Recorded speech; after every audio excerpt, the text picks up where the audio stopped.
welcome everyone to the webinar on setting up a testing center of excellence and making it work. As far as agenda goes, I want to walk through talking about improving capability, talk about Vericenter from a process, people, and tools perspective, the typical challenges, the quality assurance journey, an actual plan of setting up a testing center of excellence, some of the resource models that work out there and the benefits and overall benefits from a testing center of excellence, and then, as Michael said, any questions at the end.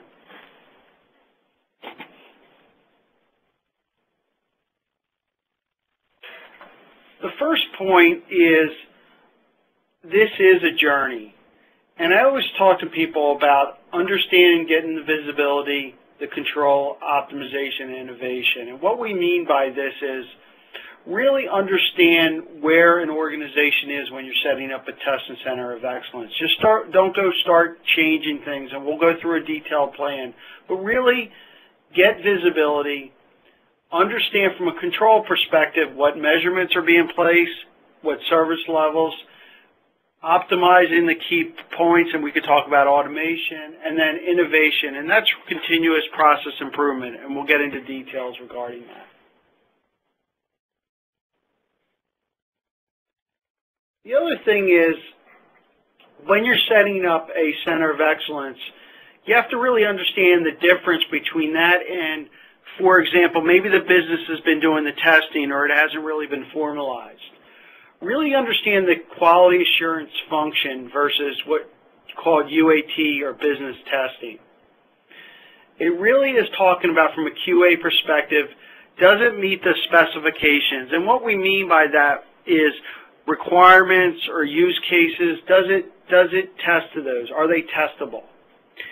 Is the system ready? And what we mean by that is not just going in and trying to figure out whether the system works, doesn't work, but really getting to blocking issues from a QA perspective.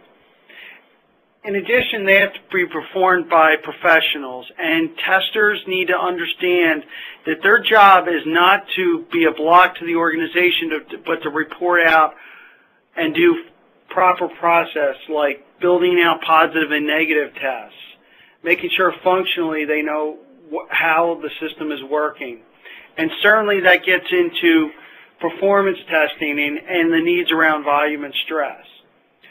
From a business testing standpoint, it's really about, is it meeting the needs of their requirements? And when I say requirements, that's not specifications. That means, is it doing the work? Is it executing and able to do the things that they need to work in their system? Is it ready for their business needs? And this could be even non-IT. Maybe there's something that's as part of a business process flow that is sent out and has to be manually inputted into another system. Fit to test. And the key point is not to duplicate what the QA testing group is doing. There should be a separate set of quality assurance tests, both from a user acceptance and from a regression bed.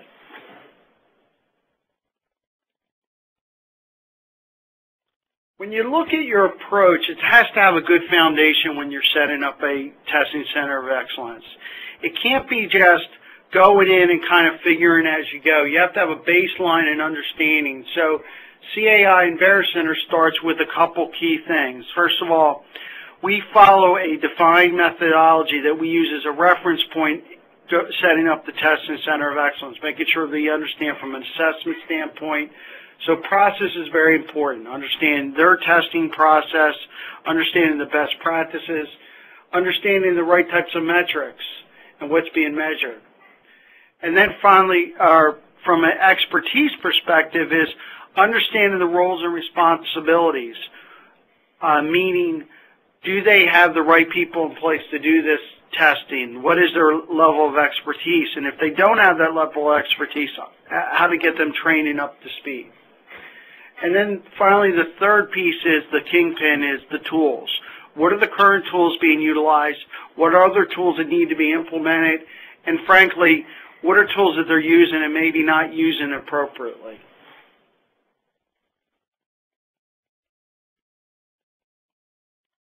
ultimately, what we're trying to get done in this process and setting up a test and center of excellence is that shift left. Finding those defects, known issues, blocking issues, duplicates, whatever you want to define your defects early in the process. And I think we've all been there. The earlier you find a defect and how you define that defect in the development cycle, and we don't care whether you're waterfall, iterative, or spiral, or agile, it's finding those defects before they get into QA is really what the goal of a test and center of excellence.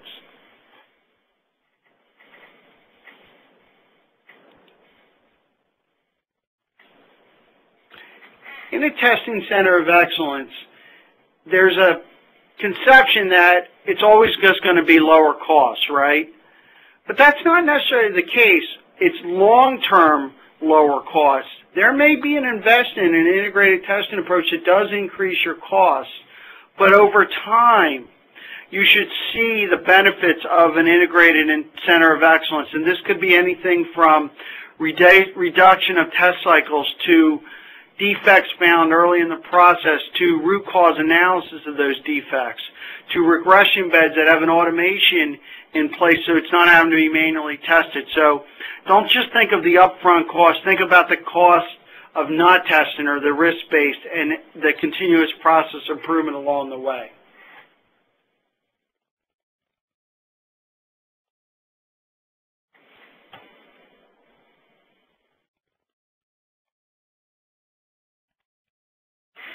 What we're trying to show here is this is a journey.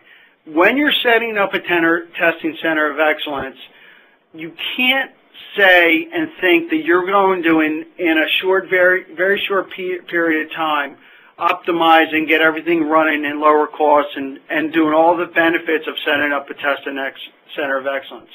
And what I've tried to do here is give you a typical timeline, so you can set up your expectations correctly, because ultimately you're going to need a sponsor to make sure they understand the value, but it's not something that's overnight.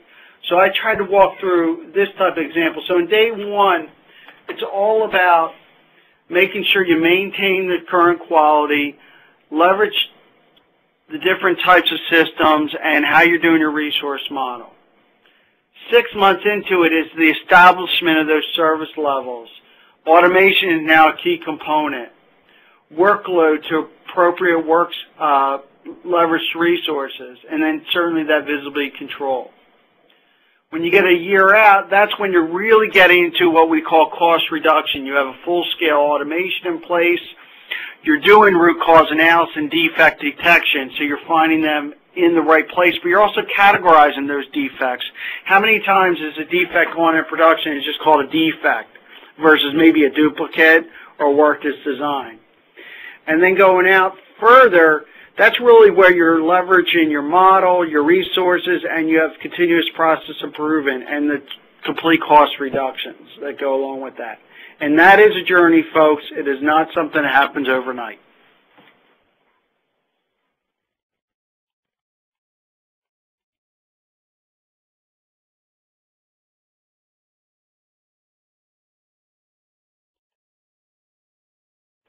Let's talk about a typical testing center of excellence and implementation plan.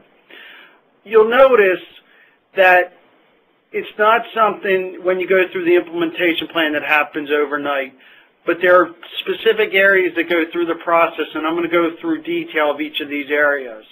But at a high level, understand there's a planning phase. There's a knowledge acquisition play, right? Understand how the systems are tested today, what's going on. A knowledge transfer, so in a leveraged form model, how are they doing it today, and